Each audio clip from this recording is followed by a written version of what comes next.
I'm super excited I'm here, not only because, I mean, duh, you're a good friend, but I mean, obviously because of the fact it's Toot or Boot. And I'm not gonna lie, this is like the Oscars of HR for me. So like I feel super privileged to be here.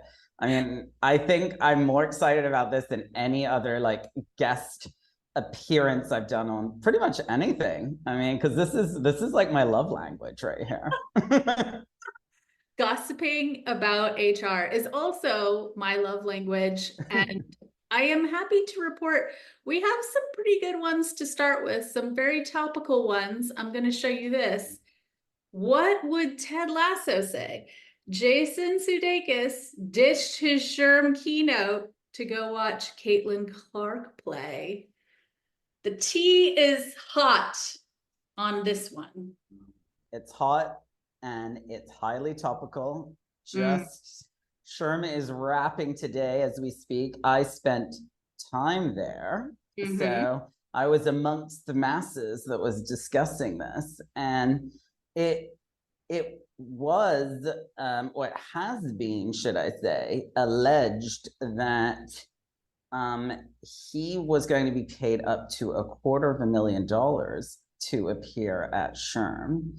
And when the schedule changed, the WNBA decided to pay him that money instead to sit courtside. So if that is true, and we're just throwing out some tea and rumors over here on Toot or Boo, but if that is true, he knew how to play the game.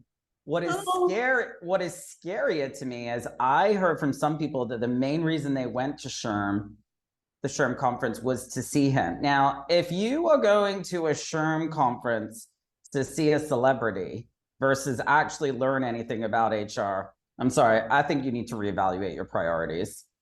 I mean, I think that could also be a comment on the SHRM conference itself, right? Like that, Yeah, is it worth going to if not for some of these other things? And I mean, I think that was part of the broader conversation too, is like, you know, the cost to an HR person in terms of time, energy, money, their learning development budget is often pretty slim.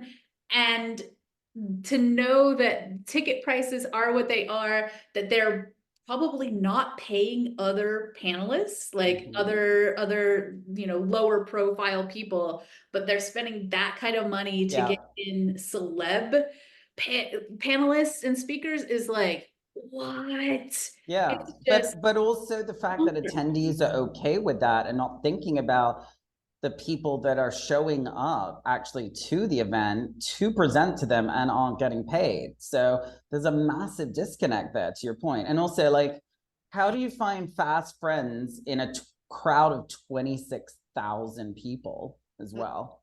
yeah. Like, that sounds like an intimate gathering for no one, you know?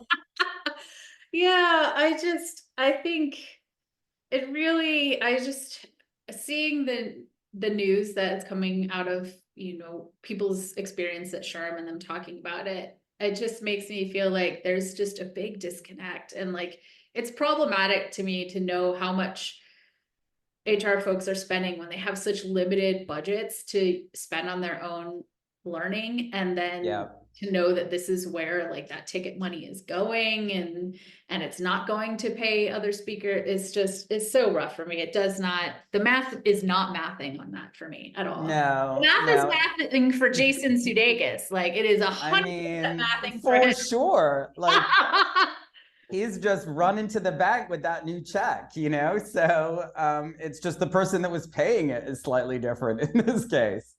But, I'm completely with you. And that's why I really think that HR people need to focus on going to like smaller, more intimate conferences and really look at the content and who's presenting that content before Yeah. they decide to invest in it either with their own money or their company's dollars if it's coming out of some sort of professional development budget, because otherwise Yeah. it's just not worthwhile, you Yeah. know? Yeah. Agreed. So I think, we're booting that, right? I think I got, it's not even a boot. It's a shoe I've got here that I can't even get into the screen. But, but yeah, it's a solid boot for me. Yeah. Oh goodness. Okay, let us go on to this next one, which is also pretty eye-opening. A job seeker says she was invited to a work happy hour after an interview, but it turned out to be another hiring test. You saw this. This was on TikTok, apparently. Yeah. So when I read this, I can't tell you about the layers of problematic that I felt. Uh-huh. I tried to put myself in that person's shoes and can imagine how pissed off they must have felt. So, I mean, first of all, you go through hours of interviewing, you're exhausted, and then you get invited to a what sounds like impromptu sort of get together or cocktail hour to meet more of the team. And then you find yourself amongst a sea of other candidates that are vying for the same job. Like, that's some bachelor level shit where my wig would be flying off. Okay. This is maybe they trying to compete with us for the new HR Netflix show or something? Totally. I mean, people are trying to get in on our business at this point. Oh man, yeah, I saw this and it said first I saw she had to give a 75-minute presentation as part of the interview. And I mean, I don't think it said what the role was, but I'm like, I can't imagine having that be just one part of an interview process unless, I don't know, it's maybe like a very senior role. Even then, Yeah. I can't, that's hard for me to comprehend, especially I'm assuming that that wasn't paid, right? Like they're having this person do a bunch of work that probably wasn't paid. And then they're like, cool, on top of that, we'd like you to take more of your time after hours to go to a happy hour where you're going to be mingling with a bunch of other candidates. It's just like all of that is bad. All of that is bad. And to your point, like, yeah, it's hard to tell. Was it some sort of business case she had to do? And to your point, I'm a big like proponent of like, if you are in fact gonna ask somebody to do business case, it better be paid because you're usually trying to get somebody to solve a problem for free, essentially, yes. Right? Yeah. And then the other thing is like, it's one thing if she got the job and like on another day was like, we'd love to invite you to meet the team before your start date, but like, yeah. She's in a sea of other candidates. Like, how uncomfortable! It's like group interviewing with your hey competitor, hey, I'm fellow competitor. Let's meet each other and talk about how we're gonna beat each other out for this spot. Like, it's just so highly uncomfortable. And if they think they were like taking a innovative spin to the recruitment process, I'm gonna tell them, hell no, you were not. Yeah. No, yeah, that's it. I just feel like on every level reading that, it just kept getting worse and worse. And it is a massive boot for me. I just, no. Yeah. It's two boots in a row for us. Like, we're on the same page, like massive boots, like, Christmas style Santa boots at this point. That's how big the boots are for this one. The boots are overflowing. Yeah, they're holiday boots. Okay. Okay, and we have one more, which I'm really interested to get your take on. Pips are disingenuous. If you are put on one, find a new job as fast as possible. What do you think about this? I like people are all over the map on how they feel about pips. Yeah. So if you would have asked me this as a naive early career HR professional, I would have had a very different answer to today's more cynical, been there, done that, seen too much HR professional. So the naive early career person would have been like, no, yes, they absolutely, this is a way to, help people get to the right result and try and turn things around. Well, I feel quite differently now. And I think largely, I don't think across the board, it's not 100%, but largely they are disingenuous. Largely they're used to, frankly, a bit of a CYA for a company when they've recognized that they've not done the right thing, they've not told the right story, and now they think putting some element of compliance or documentation in place will help them, right? The other thing I think is, like, I didn't completely agree with the article because it did say like it's a scarlet letter. I'm like, I think that's that's heavy-handed for me. Like, there's more and more people getting put on PIPs these days. Like, it's not a scarlet letter. It's not being actively publicized. But I do think the big thing for me is like, is it an aptitude thing, or is it somebody who has the aptitude and frankly is lazy and just needs to kick up the what's it, basically. You know what I mean? Because that's where I found is largely people being put on PIPs, they just don't have the skills and capabilities to do the job. So it's just basically sort of idiotic to put them on a PIP because you know what the end result will be. But in the few cases that I've come across, which is very much the minority, where it has worked is because people had like a real solid wake-up call that like, I can't coast, I've become complacent, and now I need to like get back on track. But that is in the heavy minority. So by and large, I'm tooting the fact that it is pretty disingenuous, but not completely across the board. It's not 100, it's a solid 90% toot for me.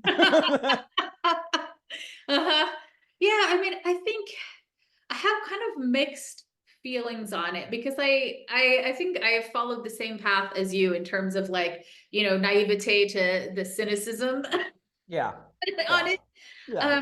But I also like, there's also that part of me that recognizes that, like, I want to say it depends, because I think sometimes managers feel like that they are giving feedback and think they're giving feedback and think their feedback is constructive and all of these things, and then kind of come to you and say, oh, it's time to put this person on a PIP. And this is maybe what you referenced in that wake-up call, is it's like a wake-up call in the sense that they weren't actually aligned, or that feedback wasn't landing, or the manager wasn't actually giving feedback in the way that the employee was kind of really receiving that as feedback, or all those things. So I think that there are those cases where, it really shows that maybe the constructive feedback wasn't happening early enough, often enough.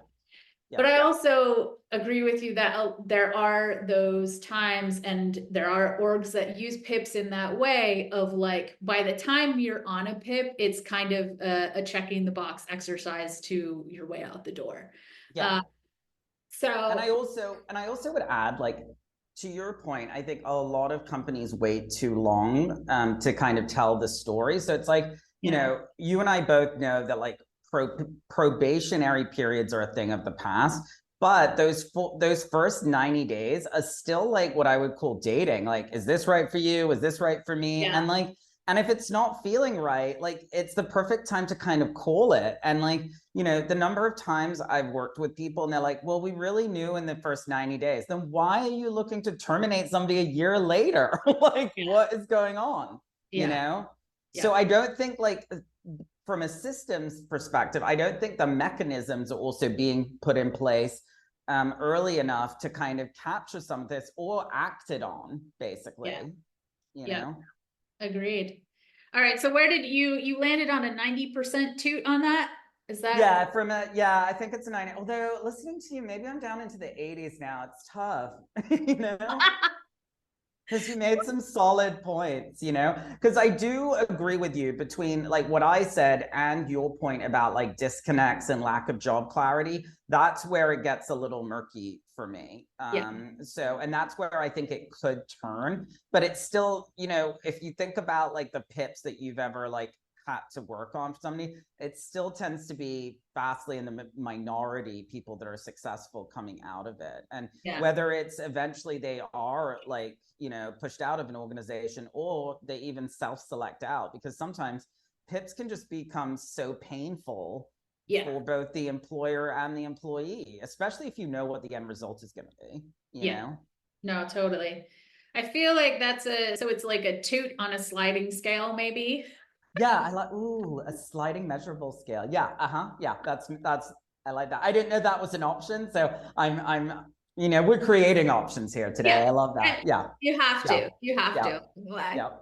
All right. Well, fabulous. Thank you so much for joining me for Toot or Boot. This is just like a dream come true.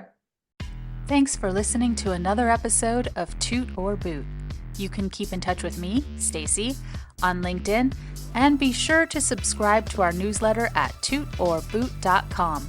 And if you're enjoying Toot or Boot, we'd appreciate your positive review on your favorite podcast platform.